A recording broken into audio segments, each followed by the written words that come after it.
చెడ్డవారి చూసి వ్యసన పడకము అంటాడు కీర్తన గ్రంథంలో. కీర్తన గ్రంథంలో భక్తుడైన దావీదు రాయించాడు ఈ మాటల్ని. ఎందుకు రాయించాడంటే,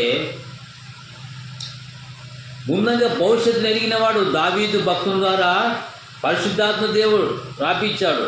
చెడ్డవారిని చూసి వ్యసన పడకము, దుష్కార్యం చేయి వారిని మచ్చర పడకము అంటాడు. ఇక్కడ చెడ్డవారిని చూసి వ్యసన పడకమంటారు, దుష్కార్యం చూసి వ్యసన పడకం అంటున్నారు మొదటి వచనంలో. ఎందుకు రాపించాడంటే 37వ కీర్తన మొదటి 2వ వచనం చూస్తే కూడా కనపడుతుంది.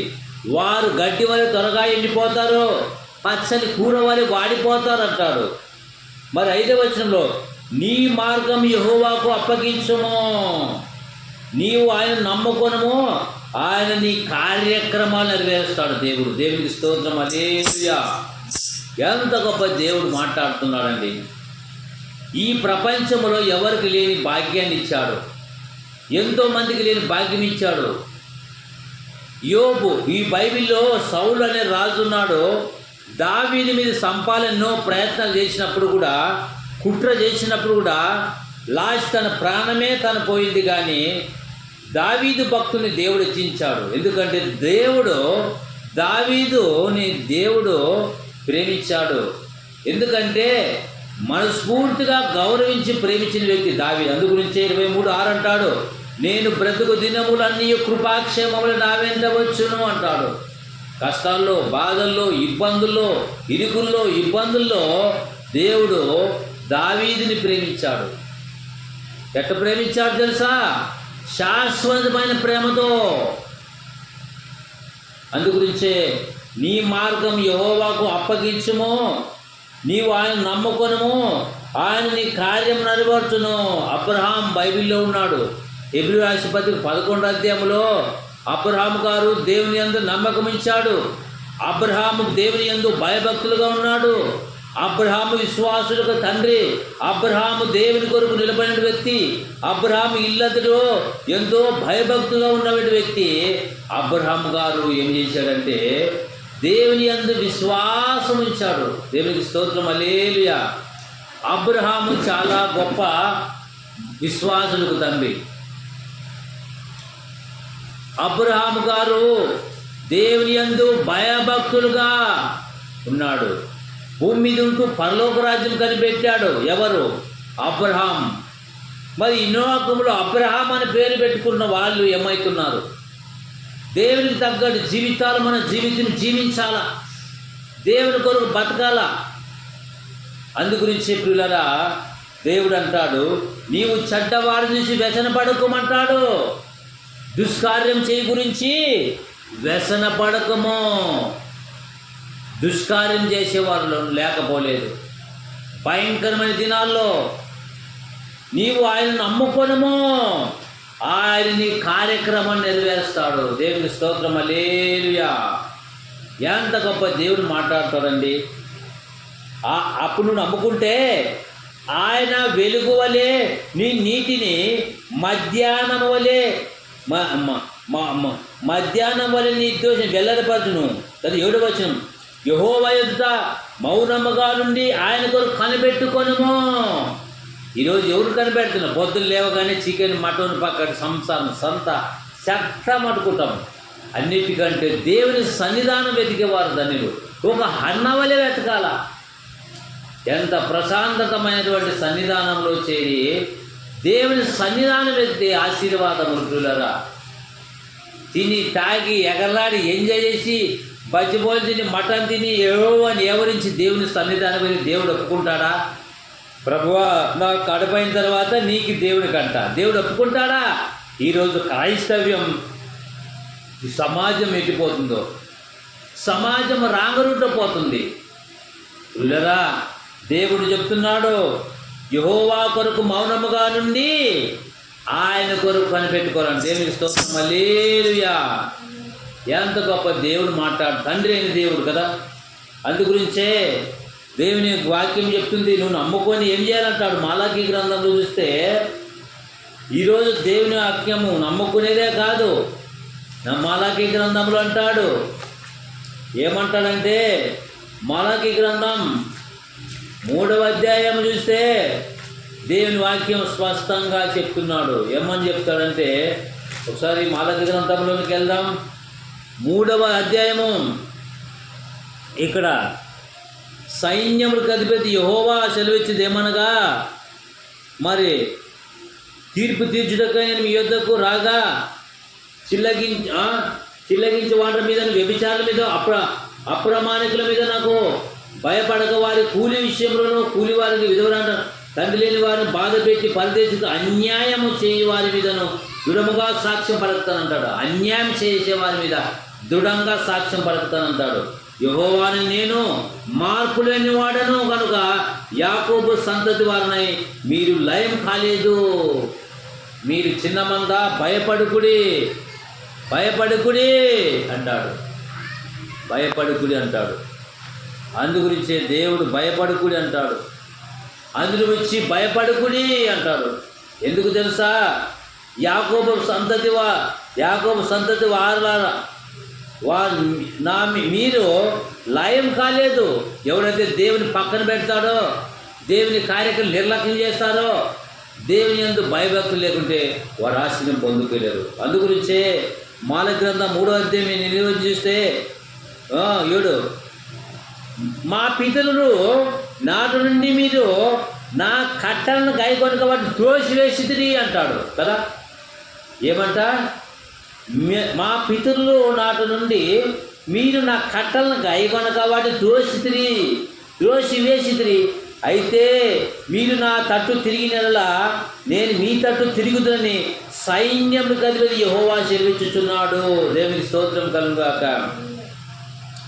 మేము దేని విషయంలో తిరుగుతామని వీరందరూ కదా. మేము ఏం చేస్తామయ్యా? మేము దేవుని సన్నిధానంకి వస్తున్నాం కదా, మేమంతా పాట పాడుతున్నాం కదా, మేము దేవునికి సమర్పించుకుంటున్నాం కదా, మేము ఇంకేం తిరగాల? చర్చికి వస్తాము, పాట పాడతాము, వస్తారు పోతారు. దేవుడు అంటాడు ఇక్కడ, మీరు నా కట్టలను గైకొనాలంటాడు. నా ఆజ్ఞలను, నా కట్టలను గైకొనుకో వాటిని త్రోసివేసిదిరి. ఆజ్ఞలు త్రోసివేసిదిరి మీరు. అయితే మీరు నా తట్టు తిరిగినట్లా నేను మీ తట్టు తిరుగుతానంటాడు. దేవుని వాక్యం చెప్తుంది ఇక్కడ కదా. సైన్యములకు అధిపతి యెహోవా సెలవిచ్చుచున్నాడు కదా. ఏమని? మేము దేని విషయంలో తిరుగుతామని మీరందరూ. మానవుడు ఏం చేశాడంటే, ఈనాడు ఏం చేశాడంటే దేవుని తట్టు తిరగకుండా లోకం వైపు తిరుగుతున్నాడు. అందుగురించే నష్టపోతున్నారు కదా. 8వ వచనము, మానవుడు దేవుని యొద్ద దొంగిలించిన, అయితే మీరు నా యొద్ద దొంగిలితిరి. దేని విషయంలో మేము నీ యొద్ద దొంగిలించమని వీరందరూ అంటే 10వ భాగం ప్రతిష్ఠ ఇవ్వక ఈ జనులందరూ నా యొద్ద దొంగిలించునే ఉన్నారు. మీరు శాపగ్రస్తులై కొట్టుకొని పోతున్నారనే మాట ఉంది ఇక్కడ. 10వ భాగం దేవునికి సన్నిధానం తీసుకోకుండా లోకంలో ఎంతో మంది లేకపోలేదు. ఏమి చేస్తారంటే ఇక్కడ మానవుడు దేవుని మీద దొంగతనం చేస్తున్నాడు అంటాడు ఇక్కడ. దేవుని నమ్మేది మంచిదే, అలాగ నమ్మటం దయ్యాలు కూడా నమ్మడుగుతున్నాయంటాడు. మీరు నా యొక్క దొంగలితనం చేసిరి అంటే ఏం చేసామా అంటాడు ఇశ్రాయేలు జనాంగం. ఇశ్రాయేలు ఇట్లా అంటారు, ఏం చేసాము మేము ఏం చేసామంటే అప్పుడు దేవుడు హెచ్చరిస్తున్నాడు. ఏమంటాడంటే, మరి నీ యొద్ద మీరు 10వ భాగం ప్రతిష్ఠానికి ఒక దొంగలించితిరి. ఈ జనులే కాదు, ప్రపంచంలో చాలామంది కొంతమంది దొంగలై ఉన్నారంటాడు ఇక్కడ. ఈ జనులను నా యొద్ద దొంగలించునే ఉన్నారు. మీరు శాపగ్రస్తులు ఉన్నారు. నా మందిరములో ఆహారం ఉన్నట్లు 10వ భాగము నా మందిరం తీసుకొచ్చి దీనిని చేసి మీరు నన్ను శోధించిలా. ఆకాశం పట్టజాలం దీవెనంతా విస్తారముగా కుమ్మరిస్తానంటాడు. ఆకాశంలో నేను పట్టజాలను విస్తారమైన దీవెనలు కుమ్మరిస్తాను. మీ పంట తిరిగి పురుగును నేను గద్దిస్తాను. మీ భూ పంట మీద నాశనం చేసే పురుగును గద్దిస్తాను. ఆకాల ఫలములను కాల్పక సైన్యం యోచనించినాడు. అప్పుడు మీరు ఆనందకరమైన దేశంలో మీరు నివసిస్తారు అంటాడు. నమ్మకం ఉంచారు. అందుగురించే దేవుని వాక్యం చెప్తుంది 3వ అధ్యాయము 17 నేను నియమించిన రాగా వారు నా వారే నా స్వకీయ సంపాద్యమగుదురు. తండ్రిని తను సేవించిన కుమారుని కనికరించును, నేను వారిని కనికరించును. సైన్యములు కదిలి యెహోవా చెల్లించున్నాడు కదా.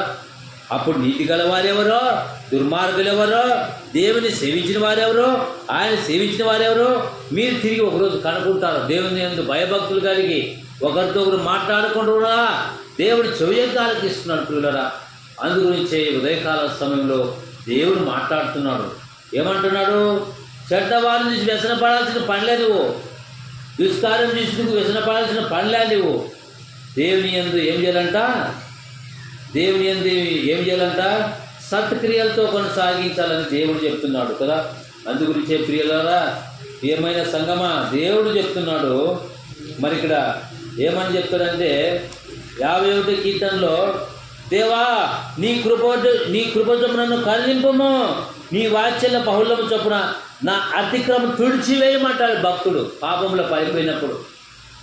ఎప్పుడు దేవుడు బాధలు ఇచ్చినప్పుడు, కష్టం వచ్చినప్పుడు, రోగం వచ్చినప్పుడు అప్పుడు దేవుడు అంటే దేవుడు వినిపించుకోవడం కదా. అవకాశవాదులుగా ఉన్నారు మనుషులని దేవుడు వ్యక్తపడు. భక్తులని గావింతాడు. దేవా నీ కృప చొప్పున నన్ను కరుణింపుమంటాడు, నీ వాత్సల్యత బహుళము చొప్పున నా అతిక్రమం తుడిచివేయము. దేవునికి స్తోత్రము కదా. ఎంత గొప్ప దేవుడు చెప్పండి. అందుగురించే మనము దేవుడు నేను ఎల్లప్పుడూ యెహోవాను సన్నతించేదను 134 నేను నిత్యం ఆయన కీర్తి నా నోట నుండి అంటాడు. ఎవడు భయం ఉంది ఈరోజు? దేవుడు అంటే భయం ఉందా? సేవకుడు అంటే భయం ఉందా? దేవునికి సమర్పణ కలిగి ఉందామా? ఎవరికి ఉంది? అందుగురించి ప్రపంచం సర్వనాశనమైపోయింది. ఎందుకంటే 70-80 వచ్చే ఆవిసినంత దేవుడు మధ్యలోనే కొట్టేస్తున్నాడు, రాలిపోతున్నాడు. దేవుడు మనకి ఇన్ని దినాలు ఇచ్చాడు, ఆవహించాడు. దినములన్నీ మనకి ఇన్ని ఇచ్చినా దేవుని మరిచిపోతున్నారు. దేవుని దగ్గర నమ్మకత్వం కోల్పోతున్నారు. అందుగురించే మరి దేవుడు చెప్తున్నాడు. ఏమని చెప్తున్నా అంటే 37 చూస్తే, నువ్వు చెడ్డవారిని చూసి వ్యసన పడకము, దుర్మార్గం దుష్కార్యం చేయవారు మచ్చన పడకము, వారు గట్టి వాళ్ళు త్వరగా ఎండిపోతారంటాడు. త్వరగా ఎండిపోతారు. యెహోవా యందు నమ్మిక ఉంచి మేలు చేయాలంట. మేలు చేయాల. తన స్నేహితుడు కష్టం వచ్చినా నష్టం వచ్చినా మేలు చేస్తాడు. మేలు చేయాల. మేలే కీడు అనుభవించాలా. కీడు చేసి మేలు కాదు. దేవుడు చెప్తున్నాడు, పిల్లరా యెహోవాను బట్టి సంతోషించుము, ఆయన నీ హృదయ వాంఛలు తీర్చును. నీ మార్గం యెహోవాకు అప్పగించుము, నీవు ఆయన నమ్ముకొనుము, ఆయన నీ కార్యం నెరవేరుస్తాడంటాడు. నీ కార్యాలు తలపెట్టే నీ కార్యం నెరవేరుస్తాడు దేవుడు. ఈ ఉదయకాల సమయంలో చెడ్డవాడిని వ్యసన పడద్దు, దుష్కార్యం మత్సరం వల్ల. మత్సరం అంటే సచ్చిన శవాన్ని తింటావు జంతువులు, కానీ మనిషి సచ్చిన శవాన్ని తింటాయి మాంసాన్ని. కానీ మనిషికి మత్సరము ఎముకలకు కుళ్ళు. మత్సరం అంటే కుళ్ళు, కుతంత్రము, స్వార్థము. కాబట్టి ఎముకల్లో కుళ్ళు, ఆ కుళ్ళు ఎముకల్నే తినేస్తాంత. ఎముకల్ని కుళ్ళు.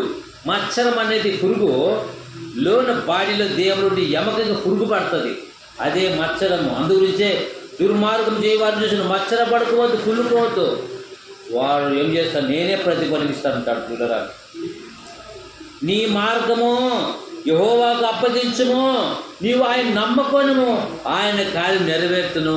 ఒక హన్నా వలె బతకాల, ఒక యేసు వలె బతకాల.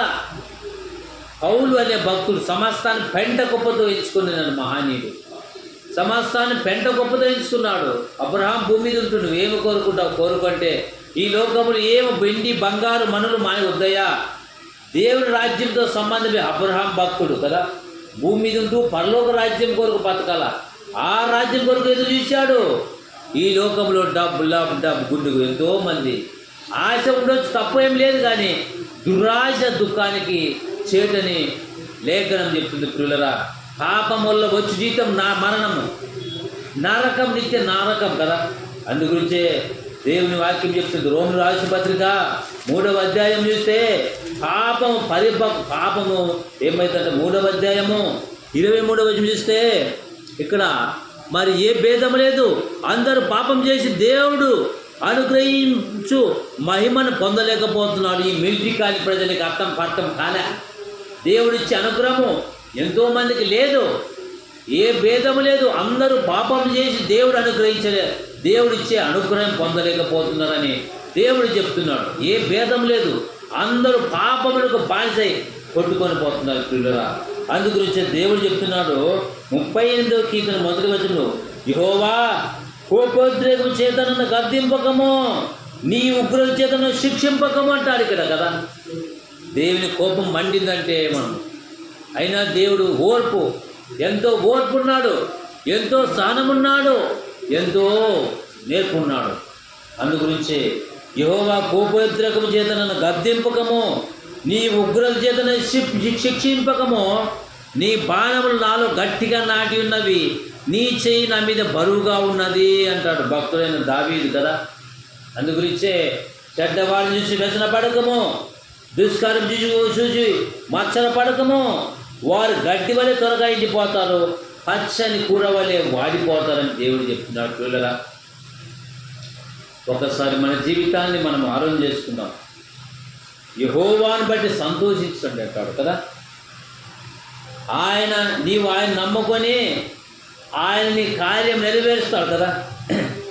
ఆయన వెలుగు వలె నీ నీతిని, మధ్యాహ్నం వల్ల నిర్దోషం వెల్లడిపరచును. యెహోవా ఎదుట మౌనముగా ఉండి నీవు ఎవరి కొరకంట ఈరోజు ఆయన కొరకు కనిపెట్టుకునేది బదులు ఈ లోకంలో సొంత మార్కెట్లో సంతల చట్టమని వలె సైతాన్ మార్గములు పోయి నాశనానికి కొంతమంది ప్రాణాలు కూడా పోగొట్టుకుంటారు ఎంతోమంది.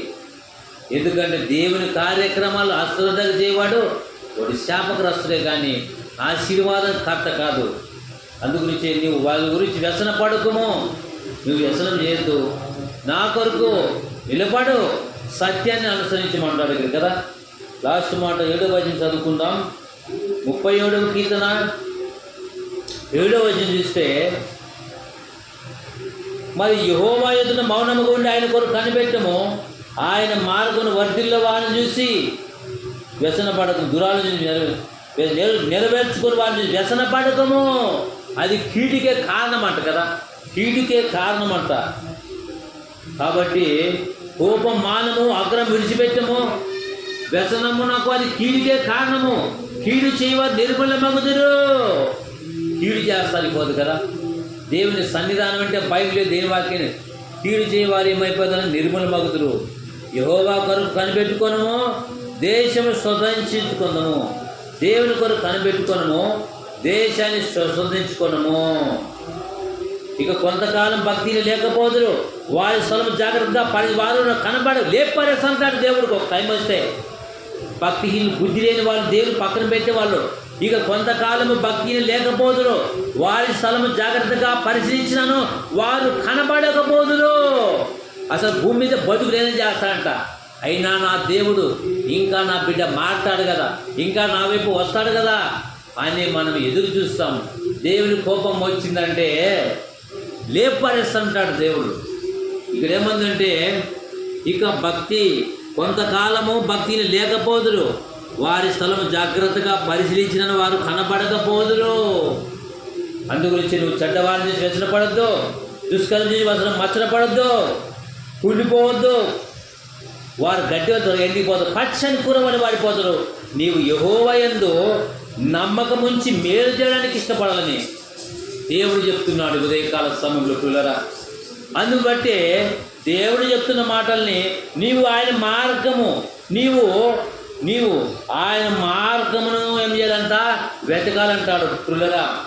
కాబట్టి నీ మార్గం యెహోవాకు అప్పగించుము, నీవు ఆయన నమ్ముకొని ఆయన నీ కార్యం నెరవేర్చును.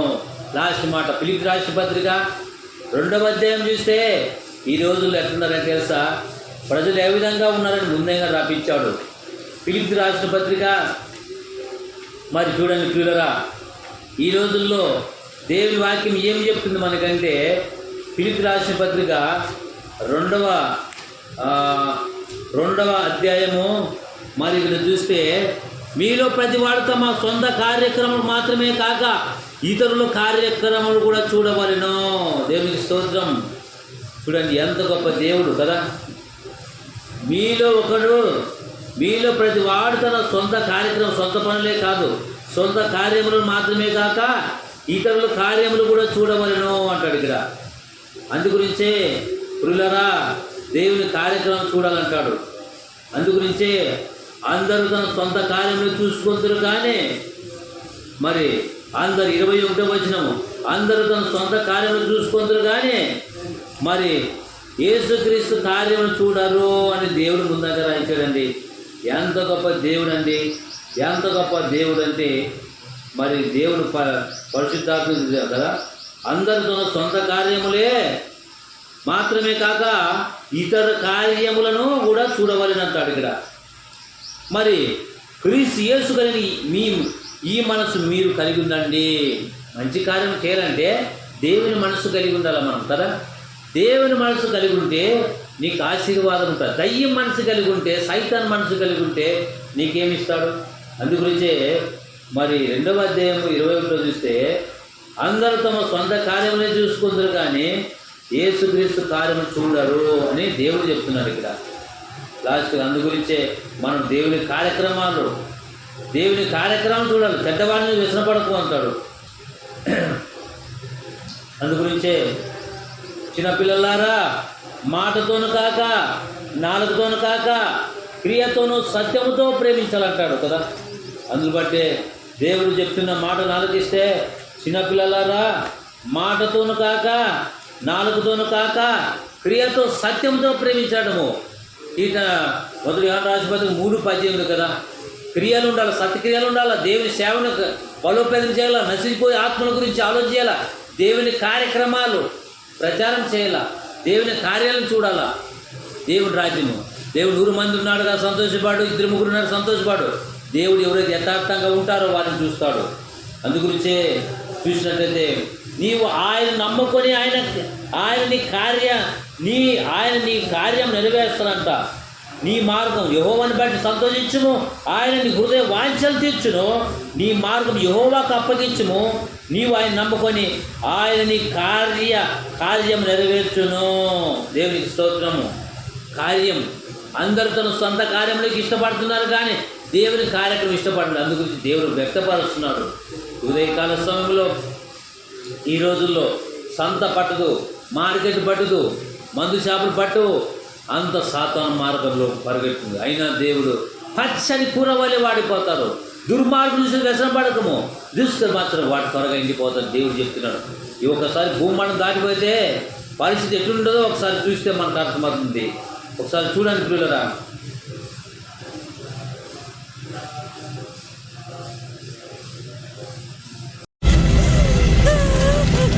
పాతాళంలో ఆత్మల ఆర్తనాదం,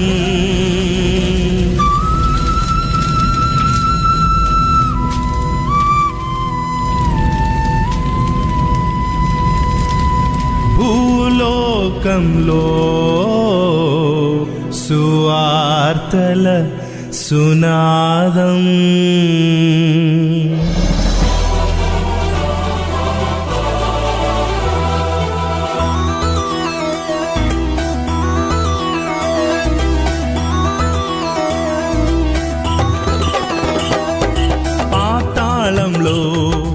ఆత్మల ఆర్తనాదం, భూలోకంలో సువార్తల సునాదము. పాతాళంలో ఆత్మల ఆర్తనాదం, భూలోకంలో సువార్తల సునాదము. మించుతుంది సమయం, పొంచియుంది ప్రమాదం, ఎంచుకో స్వర్గం నరకం. మించుతుంది సమయం, పొంచియుంది ప్రమాదం, ఎంచుకో స్వర్గం నరకం. గమనించుకో ఎటు నీ పయనం. పాతాళంలో ఆత్మల ఆర్తనాదం, భూలోకంలో సువార్తల సునాదము.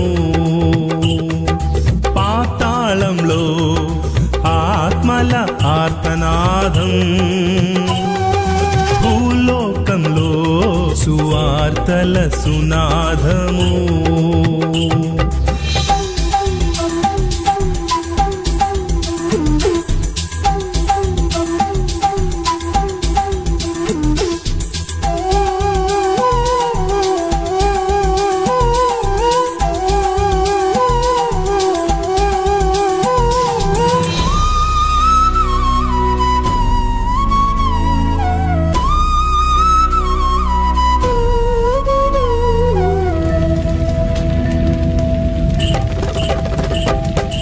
ఆరని అగ్ని తీరని బాధ పాతాళమందున్నది. విందు వినోదం మందు బలగం ఈ లోకమందున్నది. ఆరని అగ్ని తీరని బాధ పాతాళమందున్నది. విందు వినోదం బంధు బలగం ఈ లోకమందున్నది. రక్షణను పొందమంటే పొందుకోరు ఇక్కడ, రక్షించేవారు లేక రోధిస్తారక్కడ. రక్షణను పొందమంటే పొందుకోరు ఇక్కడ, రక్షించేవారు లేక రోధిస్తారక్కడ. పాతాళంలో ఆత్మల ఆర్తనాదం, భూలోకంలో సువార్తల సునాదము. పాతాళంలో ఆత్మల ఆర్త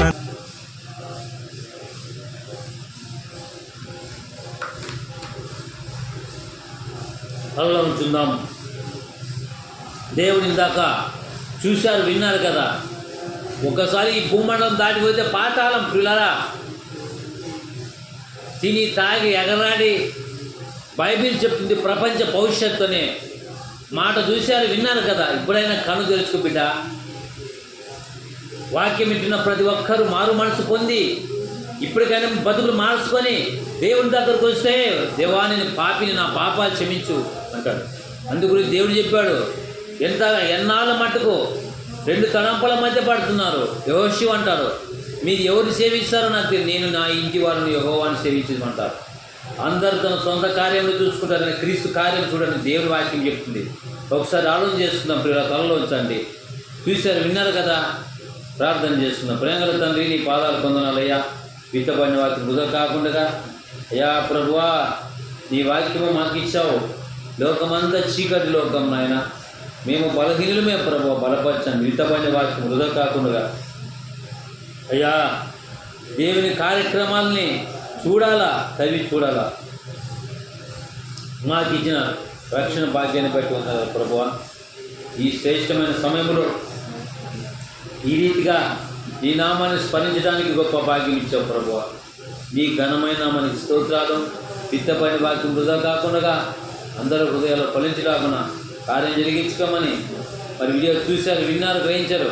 ప్రతి ఒక్కరు చూస్తున్నవారు, చూసినవారు ప్రభా నిజమైన లోకరక్షకుడు, నిజమైన దైవాన్ని నమ్ముకునేటట్టు ప్రభురూపమని వేడుకుంటూ మా రక్షకుడైన యేసుక్రీస్తు వారి పుణ్యనామాన్ని బట్టి ప్రార్థిస్తున్నాం తండ్రి. ఆమేన్.